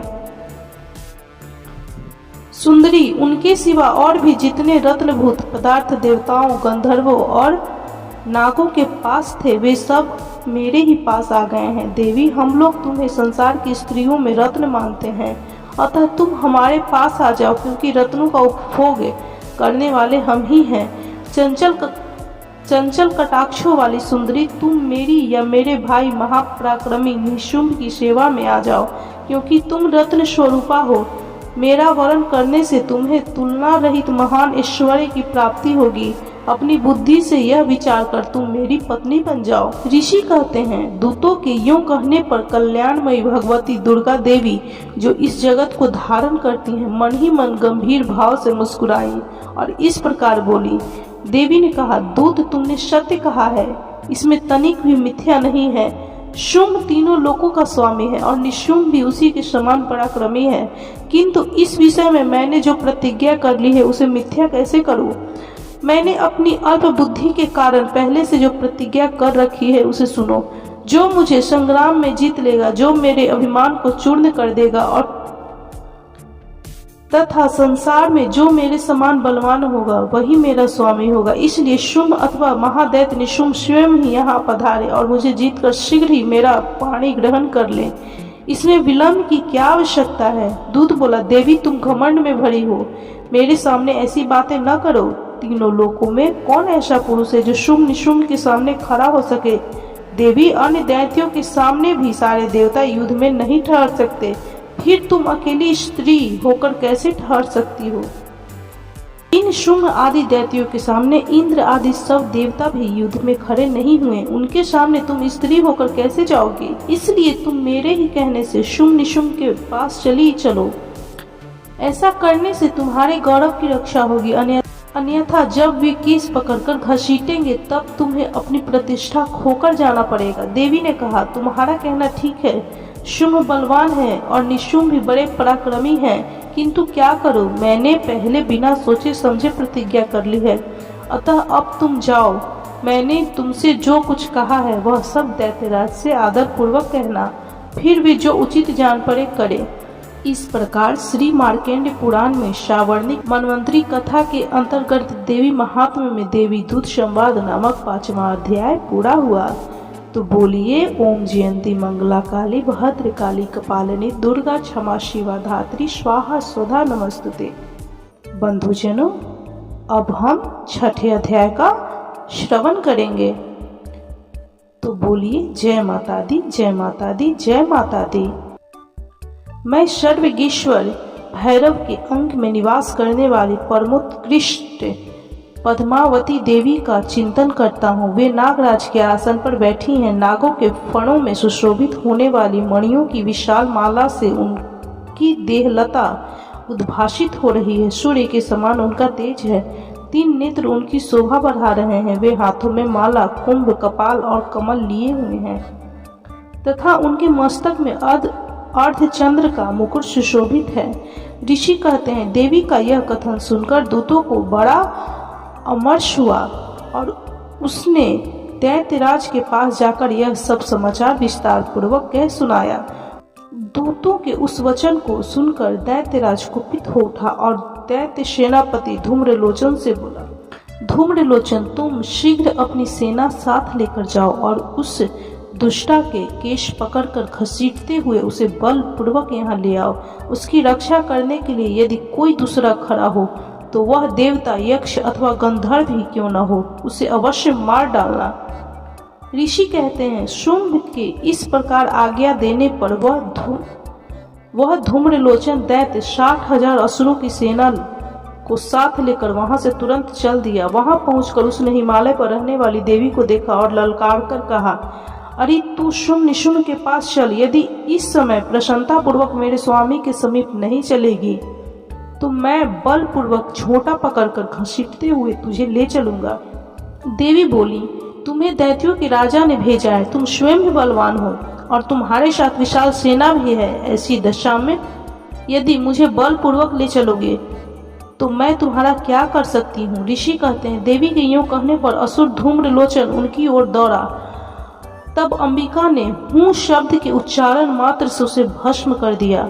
फिर तो क्रोध में भरी हुई दैत्यों की विशाल सेना और अंबिका ने एक दूसरे पर तीखे शायों को शक्तियों तथा फरसों की वर्षा आरंभ की। इतने में ही देवी का वाहन सिंह क्रोध में भरकर भयंकर गर्जना करके गर्दन के बालों को हिलाता हुआ असुरों की सेना में कूद पड़ा। उसने कुछ दैत्यों को पंजों की मार से, कितनों को अपने जबड़ों से और कितने ही महादैत्यों को पटक कर ओठ की दाढ़ों से घायल करके मार डाला। उस सिंह ने अपने नखों में कितनों के पेट फाड़ डाले और थप्पड़ मारकर कितनों के सिर धड़ से अलग कर दिए। कितनों की भुजाएं और मस्तक काट डाले तथा अपनी गर्दन के बाल हिलाते हुए उसने दूसरे दैत्यों के पेट फाड़कर उनका रक्त चूस लिया। अत्यंत क्रोध में भरे हुए देवी के वाहन उस महाबली सिंह ने क्षण भर में ही असुरों की सारी सेना का संहार कर डाला। शुंभ ने जब सुना कि देवी ने धूम्रलोचन असुर को मार डाला तथा उसके सिंह ने सारी सेना का सफाया कर डाला, तब उस दैत्य राज को बड़ा क्रोध आया। उसका ओठ कांपने लगा। उसने चंड और मुंड नामक 2 महादैत्यों को आज्ञा दी कि हे चंड और हे मुंड, तुम लोग बहुत बड़ी सेना लेकर वहां जाओ और उस देवी के झोंटे पकड़कर अथवा उसे बांधकर शीघ्र यहाँ ले आओ।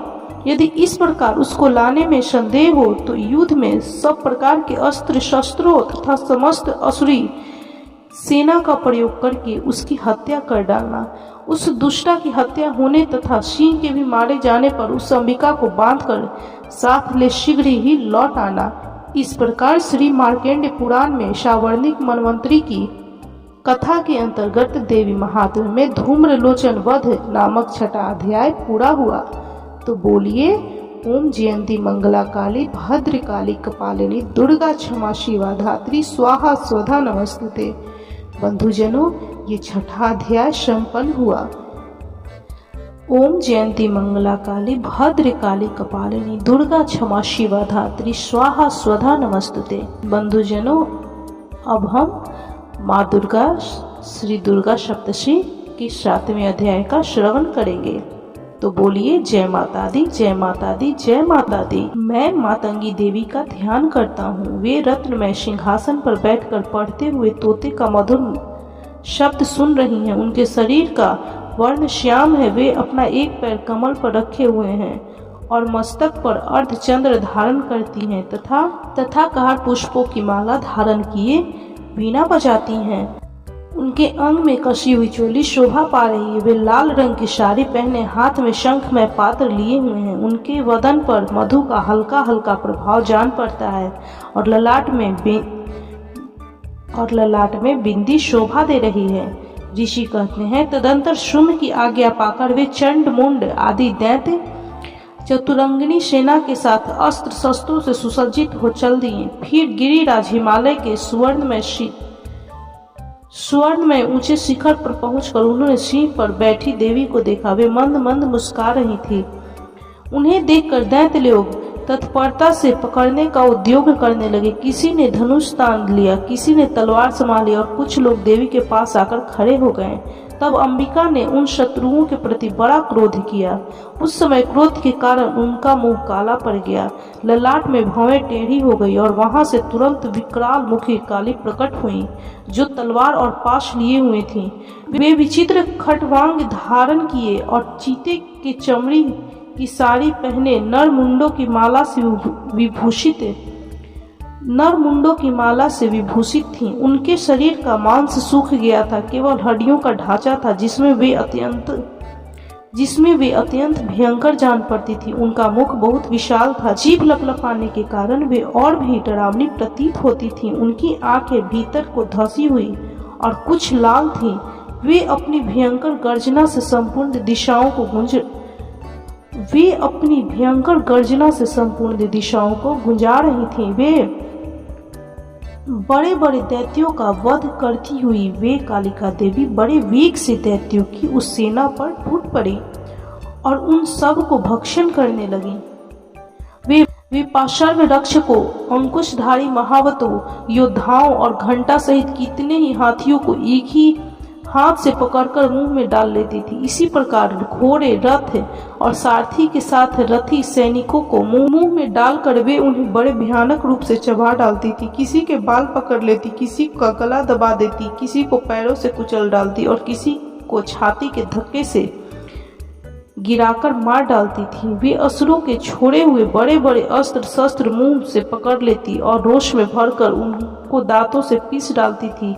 काली ने बलवान एवं दुरात्मा दैत्यों की वह सारी सेना रौंद डाली, खा डाली, कितनों को मार भगाया। कोई तलवार के घाट उतारे गए, कोई खटवांग से पीटे गए और कितने ही असुर दांतों के अग्रभाग से कुचले जाकर मृत्यु को प्राप्त हुए। इस प्रकार देवी ने असुरों की उस सारी सेना को क्षण भर में मार गिराया। यह देख चंड उन अत्यंत भयानक कालिका देवी की ओर दौड़ा तथा महादैत्य मुंड ने भी अत्यंत भयंकर बाणों की वर्षा से तथा हजारों बाण चलाए हुए चक्रों से उन भयानक नेत्रों वाली देवी को आच्छादित कर दिया। वे अनेकों चक्र देवी के मुख में समाते हुए ऐसे जान पड़े मानो सूर्य के बहुतेरे मंडल बादलों के उदर में प्रवेश कर रहे हों। तब भयंकर गर्जना करने वाली काली ने अत्यंत रोष में भरकर विकट अट्टास किया। उस समय उनके विकराल बदन के भीतर कठिनता से देखे जा सकने वाली दांतों की प्रभा से वे अत्यंत उज्जवल दिखाई देती थी। देवी ने बहुत बड़ी तलवार हाथ में ले हंग का उच्चारण करके चंड पर धावा बोल दिया। उसके केश पकड़कर उसी तलवार से उसका मस्तक काट डाला। चंड को मारा गया देखकर मुंड भी देवी की ओर दौड़ा। तब देवी ने रोष में भरकर उसे भी तलवार से घायल करके धरती पर सुला दिया। महापराक्रमी चंड और मुंड को मारा गया देख मरने से बची हुई बाकी सेना भय से व्याकुल हो चारों ओर भाग गई। तदंतर काली ने चंड और मुंड का मस्तक हाथ में ले चंडिका के पास जाकर प्रचंड अट्टहास करते हुए कहा, देवी, मैंने चंड और मुंड नामक इन दो महा पशुओं को तुम्हें भेंट किया है। अब युद्ध में तुम शुंभ और निशुंभ स्वयं ही वध करना।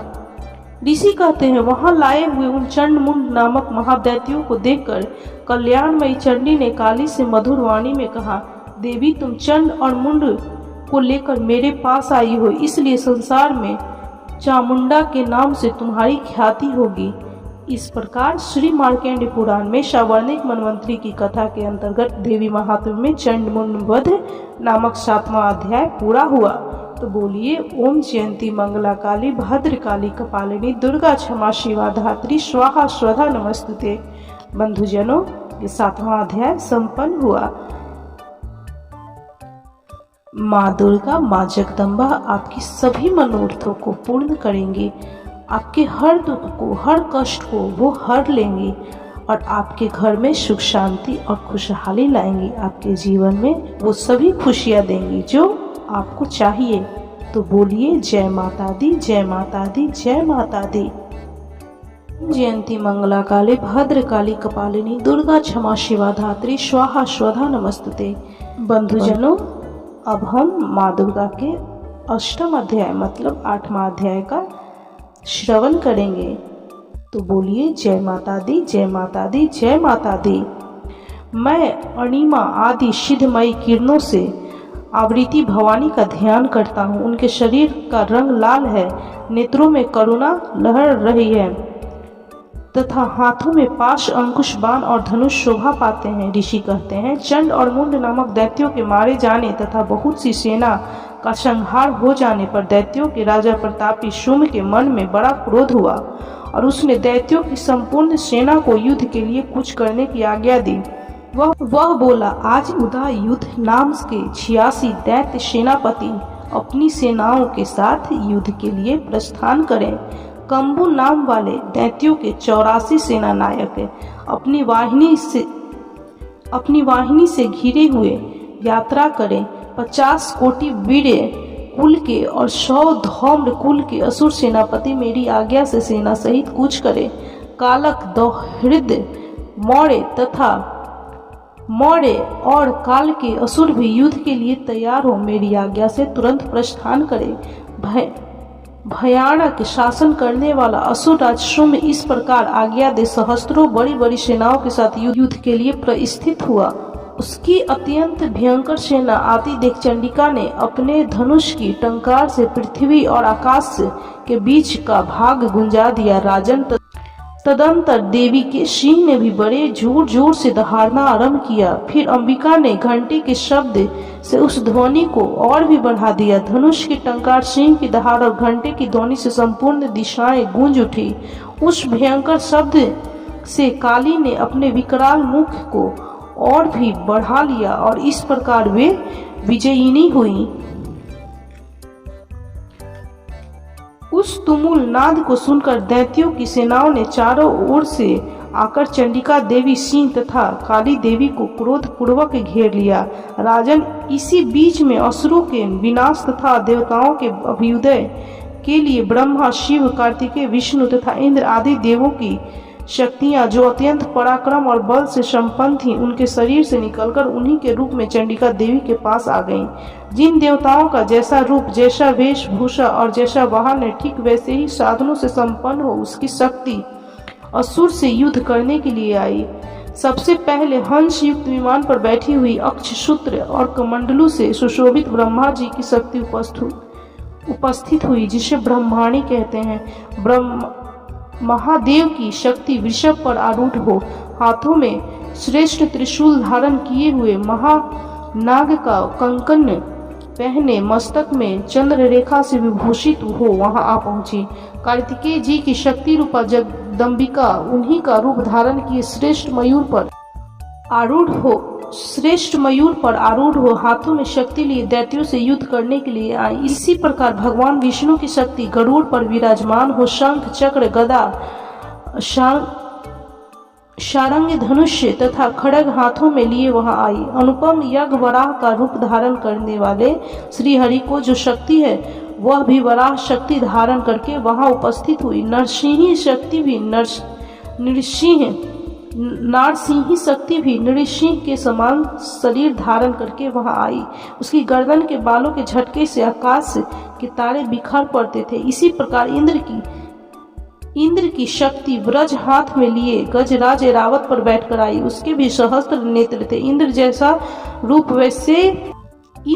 रूप है वैसा ही उसका भी था। तदंतर उन देव शक्तियों से घिरे हुए महादेव जी ने चंडिका से कहा, मेरी प्रसन्नता के लिए तुम शीघ्र ही इन असुरों का संहार करो। तब देवी के शरीर से अत्यंत भयानक और परम उग्र चंडिका शक्ति प्रकट हुई, जो सैकड़ों गिदड़ियों की भांति आवाज करने वाली थी। उस अपराजिता देवी ने धूमिल जटा वाले महादेव जी से कहा, भगवान आप शुंभ निशुंभ के पास दूत बनकर जाइए और उन अत्यंत गंभीर दानव शुंभ एवं निशुंभ दोनों से कहिए, साथ ही उनके अतिरिक्त भी जो दानव युद्ध के लिए वहां उपस्थित हो उनको भी यह संदेश दीजिए, दैत्यों यदि तुम जीवित रहना चाहते हो तो पाताल को लौट जाओ, इंद्र को त्रिलोकी का राज मिल जाए और देवता यज्ञ भाग का उपभोग करे। यदि बल के घमंड में आकर तुम युद्ध की अभिलाषा रखते हो तो जाओ, मेरी शिवाएं योगिनियां तुम्हारे कच्चे मांस से तृप्त हों। चूंकि उस देवी ने भगवान शिव को दूत के कार्य में नियुक्त किया था, इसलिए वह शिवदूती के नाम से संसार में विख्यात हुई। वे महादैत्य की भगवान शिव के मुंह से देवी के वचन सुनकर क्रोध में भर गए और जहां कात्यायनी विराजमान थी उस ओर बढ़े। तदंतर वे दैत्य अमर्ष में भरकर पहले ही देवी के ऊपर बाण शक्ति और दृष्टि आदि अस्त्रों की वृष्टि करने लगे। तब देवी ने भी खेल खेल में ही धनुष की टंकार की और उससे छोड़े हुए बड़े बड़े बाणों द्वारा दैत्यों के चलाए हुए बाण शूल शक्ति और फर्शों को काट डाला। फिर काली उनके आगे होकर शत्रुओं को शूल के प्रहार से विदीर्ण करने लगी और खटवांग से उनका कचूमर निकालती हुई रणभूमि में विचरने लगी। ब्रह्माणी भी जिस ओर दौड़ती उसी ओर अपने कमंडलू का जल छिड़क कर शत्रुओं के ओज और पराक्रम को नष्ट कर देती थी। माहेश्वरी ने त्रिशूल से तथा वैष्णवी ने चक्र से और अत्यंत क्रोध में भरी हुई कुमार कार्तिकेय की शक्ति से दैत्यों का संहार आरंभ किया। इंद्र शक्ति के वज्र प्रहार से विदीर्ण हो सैकड़ों दैत्य दानव रक्त की धारा बहाते हुए पृथ्वी पर सो गए। ताही शक्ति ने कितनों को अपनी थूथुन की मार से नष्ट किया। दाढ़ों के अग्रभाग से कितनों की छाती छेद डाली तथा कितने ही दैत्य उसके चक्र की चोट से विदीर्ण होकर गिर पड़े।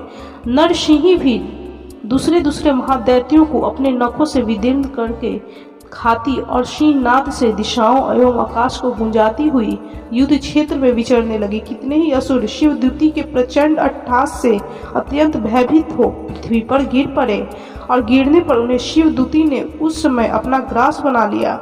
इस प्रकार क्रोध में भरे हुए मातृगणों को नाना प्रकार के उपायों से बड़े बड़े असुरों का मर्दन करते देख दैत्य सैनिक भाग खड़े हुए। मातृगणों से पीड़ित दैत्यों को युद्ध से भागते देख रक्त बीज नामक महादैत्य क्रोध में भरकर युद्ध करने के लिए आया। उसके शरीर से जब रक्त की बूंद पृथ्वी पर गिरती तब उसी के समान शक्तिशाली एक दूसरा महादैत्य पृथ्वी पर पैदा हो जाता। महाशूर रक्त बीज हाथों में गदा लेकर इंद्र शक्ति के साथ युद्ध करने लगा। तब ऐन्द्री ने अपनी वज्र से रक्त बीज को मार डाला। वज्र से घायल होने पर उसके शरीर से बहुत सी रक्त चूने लगा और उससे उसी के समान रूप तथा पराक्रम वाले योद्धा उत्पन्न होने लगे। उसके शरीर से रक्त की जितनी बूंदें गिरी उतने ही पुरुष उत्पन्न हो गए। वे सब रक्त बीज के समान ही वीर्यवान, बलवान तथा पराक्रमी थे। वे रक्त से उत्पन्न होने वाले पुरुष भी अत्यंत भयंकर अस्त्र शस्त्रों का प्रहार करते हुए वहां मातृगणों के साथ घोर युद्ध करने लगे। पुनः वज्र के प्रहार से जब उसका मस्तक घायल हुआ तब रक्त बहने लगा और उससे हजारों पुरुष उत्पन्न हो गए। वैष्णवी ने युद्ध में रक्त बीज पर चक्र का प्रहार किया तथा ऐन्द्री ने उस दैत्य सेनापतियों को गदा से चोट पहुंचाई। वैष्णवी के चक्र से घायल होने पर उसके शरीर से जो रक्त बहा और उससे जो उसी के बराबर आकार वाले सहस्त्रों महादैत्य प्रकट हुए, उनके द्वारा संपूर्ण जगत व्याप्त हो गया। कौमारी ने शक्ति से, वराही ने खड्ग से और महेश्वरी ने त्रिशूल से महादैत्य रक्त बीज को घायल किया। क्रोध में भरे हुए इस महादैत्य रक्त बीज ने भी गदा से सभी मातृशक्तियों पर पृथक पृथक प्रहार किया। शक्ति और शूल आदि अनेक बार घायल हो जाने पर जो उसके शरीर से रक्त की धारा पृथ्वी पर गिरी, उससे भी निश्चय ही सैकड़ों असुर उत्पन्न हुए।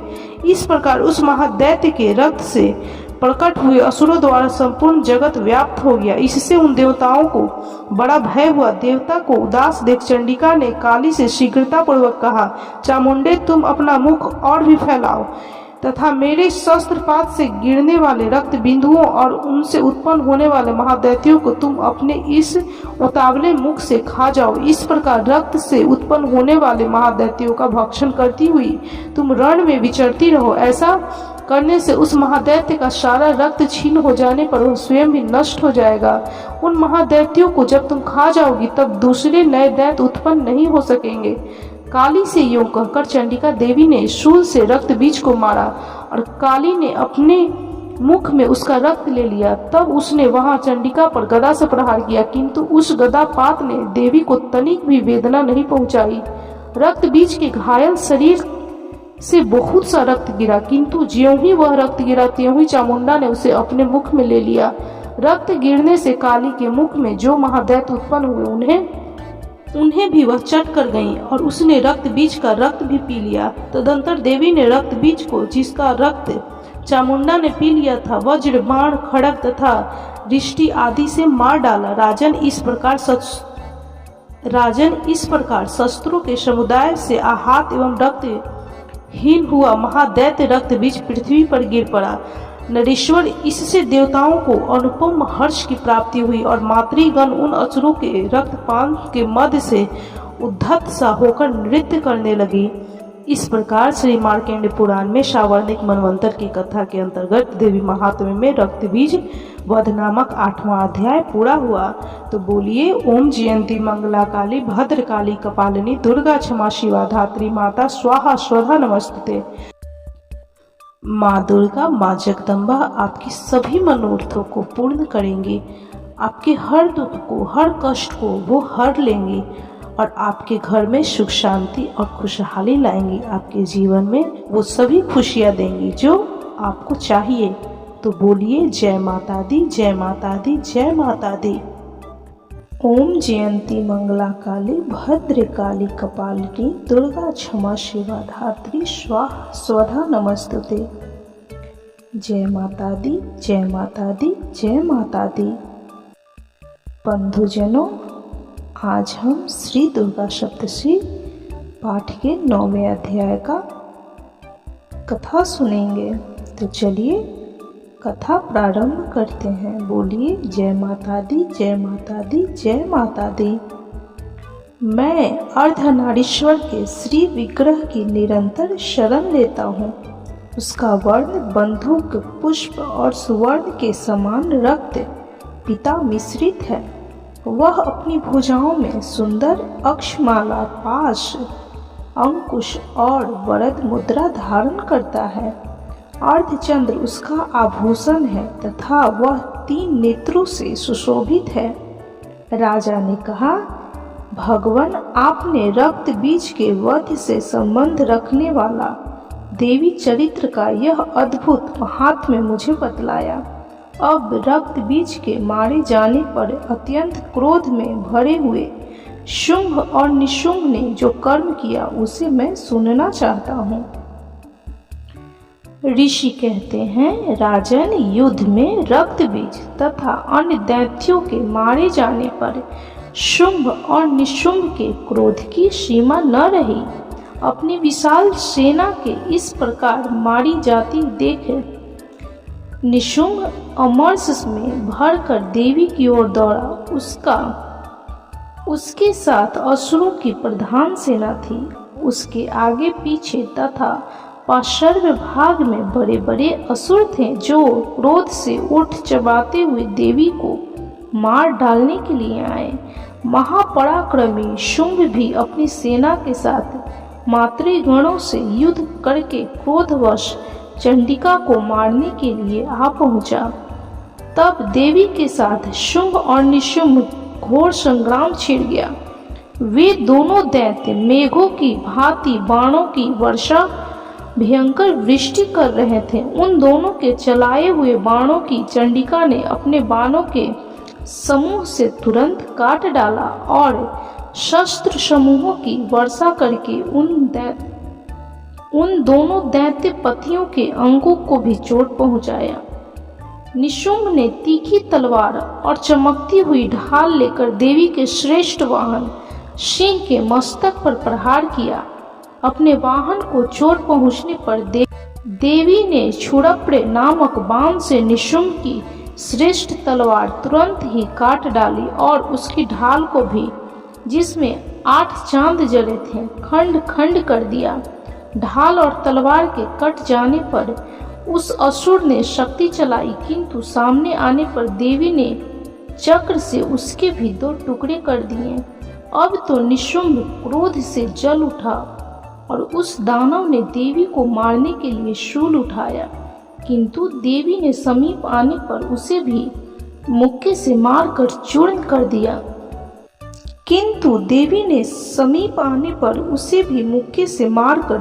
कर दिया। तब उसने गदा घुमाकर चंडी के ऊपर चलाई, परंतु वह भी देवी के त्रिशूल से कटकर भस्म हो गया।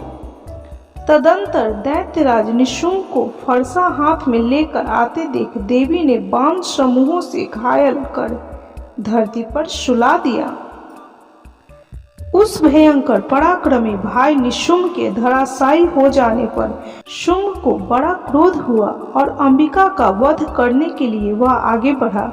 रथ पर बैठे बैठे ही उत्तम आयुधों से सुशोभित अपनी बड़ी बड़ी 8 अनुपम भुजाओं से समूचे आकाश को ढक कर वह अद्भुत शोभा पाने लगा। उसे आते देख देवी ने शंख बजाया और धनुष की प्रत्यंचा का भी अत्यंत दुस्साहस शब्द किया। साथ ही अपने घंटे के शब्द से जो समस्त दैत्य सैनिकों का तेज नष्ट करने वाला था, संपूर्ण दिशाओं को व्याप्त कर दिया। तदंतर सिंह ने भी अपनी दहाड़ से, जिसे सुनकर बड़े बड़े गजराजों का महान मद दूर हो जाता था, आकाश, पृथ्वी और 10 दिशाओं गुंजा दिया। फिर काली ने आकाश में उछलकर अपने दोनों हाथों से पृथ्वी पर आघात किया। उससे ऐसा भयंकर शब्द हुआ जिससे पहले के सभी शब्द शांत हो गए। तत्पश्चात शिवदूती ने दैत्यों के लिए अमंगलजनक अट्टहास किए। इन शब्दों को सुनकर समस्त असुर थर्रा उठे, किंतु शुंभ को बड़ा क्रोध हुआ। उस समय देवी ने जब शुंभ को लक्ष्य करके कहा, ओ दुरात्मन, खड़ा रह, खड़ा रह। तभी आकाश खड़े हुए देवता बोल उठे, जय हो, जय हो। शुंभ ने वहां आकर ज्वालाओं से युक्त अत्यंत भयानक शक्ति चलाई। अग्निमय पर्वत के समान आती हुई उस शक्ति को देवी ने बड़े भारी लुके से दूर हटा दिया।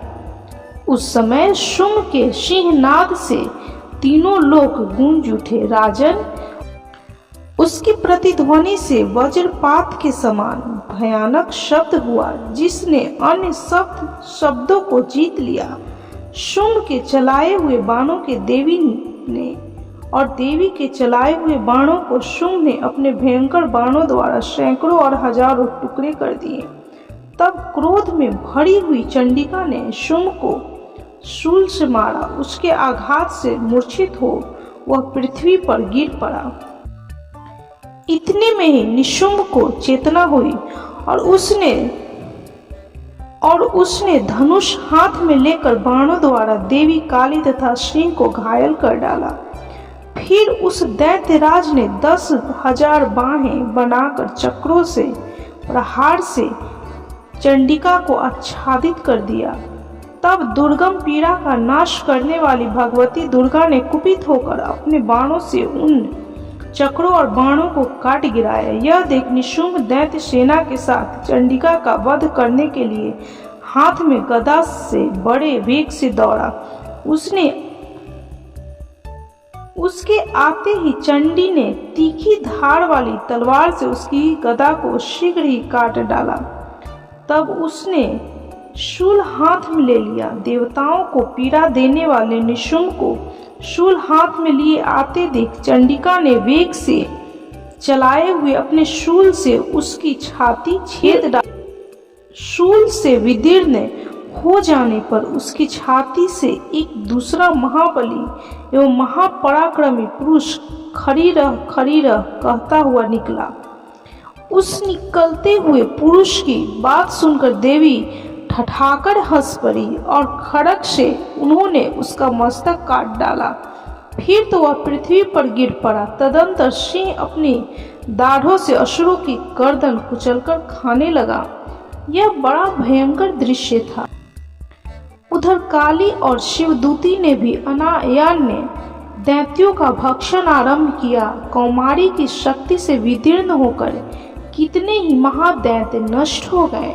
ब्राह्मणी के मंत्र पूत जल से निस्तेज होकर कितने ही भाग खड़े हुए। कितने ही दैत्य माहेश्वरी के त्रिशूल से छिन्न भिन्न हो धराशायी हो गए। वराही के थुथुने के आघात से कितनों का पृथ्वी पर कुचुम्बर निकल गया। वैष्णवी ने भी अपने चक्र से दानवों के टुकड़े टुकड़े कर डाले। ऐन्द्री के हाथ से छूटे हुए वज्र भी कितने ही प्राणों से हाथ धो बैठे। कुछ असुर नष्ट हो गए, कुछ उस महायुद्ध से भाग गए तथा कितने ही काली शिवदूती तथा सिंह के ग्रास बन गए। इस प्रकार श्री मार्कंडेय पुराण में सावर्णिक मनवंतरी की कथा के अंतर्गत देवी महात्म्य में निशुंभ वध नामक 9वां अध्याय पूरा हुआ। तो बोलिए जय माता दी, जय माता दी, जय माता दी। ओम जयंती मंगला काली भद्र काली कपालिनी दुर्गा क्षमा शिवा धात्री स्वाहा स्वधा नमस्तुते। जय माता दी, जय माता दी, जय माता दी। बंधुजनों, श्री दुर्गा सप्तशी माँ दुर्गा के 10वें अध्याय का कथा सुनेंगे। तो चलिए कथा प्रारंभ करते हैं।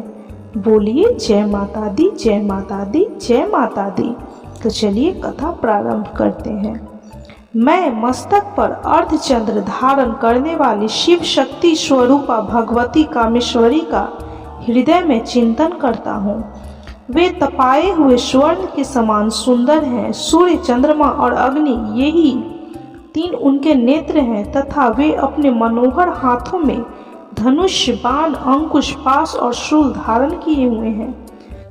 ऋषि कहते हैं कि राजन अपने प्राणों के समान प्यारे भाई निशुंभ को मारा गया देख तथा सारी सेना का संहार होता जान शुंभ ने कुपित होकर कहा, दुष्ट दुर्गे, तू बल के अभिमान में आकर झूठ मूठ का घमंड न दिखा। तू बड़ी मानिनी बनी हुई है किंतु दूसरी स्त्रियों के बल का सहारा लेकर लड़ती है। देवी बोली, ओ दुष्ट, मैं अकेली ही हूँ। इस संसार में मेरे सिवा दूसरी कौन है? देख, ये मेरी ही विभूतियां हैं, अतः मुझ में ही प्रवेश कर रही हैं। तदंतर ब्रह्माणी आदि समस्त देवियां अंबिका देवी के शरीर में लीन हो गईं। उस समय केवल अंबिका देवी ही रह गईं। देवी बोली, मैं अपनी ऐश्वर्य शक्ति से अनेक रूपों में यहाँ उपस्थित हुई थी। उन सब रूपों को मैंने समेट लिया है। अब अकेली ही युद्ध में खड़ी हूँ। तुम भी स्थिर हो जाओ। ऋषि कहते हैं, तदंतर देवी और शुंभ दोनों में सब देवताओं तथा दानवों के देखते देखते भयंकर युद्ध छिड़ गया। बाणों की वर्षा तथा तीखे शस्त्रों एवं दारुण अस्त्रों के प्रहार के कारण उन दोनों का युद्ध सब लोगों के लिए बड़ा भयानक प्रतीत हुआ। उस समय अंबिका देवी ने जो सैकड़ों दिव्य अस्त्र छोड़े, उन्हें दैत्यराज शुंभ ने उनके निवारण अस्त्रों द्वारा काट डाला। इस प्रकार शुंभ ने भी जो दिव्य अस्त्र चलाए उन्हें परमेश्वरी भयंकर हुंकार शब्द के उच्चारण आदि द्वारा खिलवाड़ में ही नष्ट कर डाला। तब उस असुर ने सैकड़ों बाणों से देवी को आच्छादित कर दिया। यह देख क्रोध में भरी हुई उन देवी ने भी बाण मारकर उसका धनुष काट डाला। धनुष कट जाने पर फिर दैत्यराज ने शक्ति हाथ में ले ली, किंतु देवी ने चक्र से उसके हाथ की शक्ति को भी काट गिराया। तत्पश्चात दैत्यों के स्वामी निशुंभ ने 100 चांद वाली चमकती हुई ढाल और तलवार हाथ में ले उस समय देवी पर धावा किया। उसके आते ही चंडिका ने अपने धनुष से छोड़े हुए तीखे बाणों द्वारा उसकी सूर्य किरणों के समान उज्जवल ढाल और तलवार को तुरंत ही काट दिया। फिर उस दैत्य के घोड़े और सारथी मारे गए। धनुष तो पहले ही कट चुका था, अब उसने अंबिका को मारने के लिए उद्यत हो भयंकर मुदगर हाथ में लिया। उसे आते देख देवी ने अपने तीक्ष्ण बाणों से उसका मुदगर भी काट डाला। जिस पर भी वह असुर मुक्का तानकर बड़े वेग से देवी की ओर झपटा। उस दैत्यराज ने देवी की छाती में मुक्का मारा। तब उन देवी ने भी उसकी छाती में एक चाटा जड़ दिया। देवी का थप्पड़ खाकर दैत्यराज शुंभ पृथ्वी पर गिर पड़ा, किंतु पुनः सहसा पूर्ववत उठकर खड़ा हो गया। फिर वह उछला और देवी को ऊपर ले जाकर आकाश में खड़ा हो गया। तब चंडिका आकाश में भी बिना किसी आधार के शुंभ के साथ युद्ध करने लगी। उस समय दैत्य और चंडिका आकाश में एक दूसरे से लड़ने लगे। उनका वह युद्ध पहले सिद्ध और मुनियों को विस्मय में डालने वाला हुआ। फिर अंबिका ने शुंभ के साथ बहुत देर तक युद्ध करने के पश्चात उसे उठाकर घुमाया और पृथ्वी पर पटक दिया। पटके जाने पर पृथ्वी पर आने के बाद वह दुष्ट आत्मा दैत्य पुनः चंडिका का वध करने के लिए उनकी ओर बड़े वेग से दौड़ा। तब समस्त दैत्यों के राजा शुंभ को अपनी ओर आते देख देवी ने त्रिशूल से उसकी छाती छेदकर उसे पृथ्वी पर गिरा दिया। देवी के शूल की धार से घायल होने पर उसके प्राण पखेरु उड़ गए और वह समुद्रों, द्वीपों तथा पर्वतों सहित समूची पृथ्वी को कांपता हुआ भूमि पर गिर पड़ा। तदंतर उसकी दुरात्मा के मारे जाने पर संपूर्ण जगत प्रसन्न एवं पूर्ण स्वस्थ हो गया तथा आकाश स्वच्छ दिखाई देने लगा। पहले जो उत्पात सूचक मेघ और उल्कापात होते थे वे सब शांत हो गए तथा उस दैत्य के मारे जाने पर नदियां भी ठीक मार्ग से बहने लगी।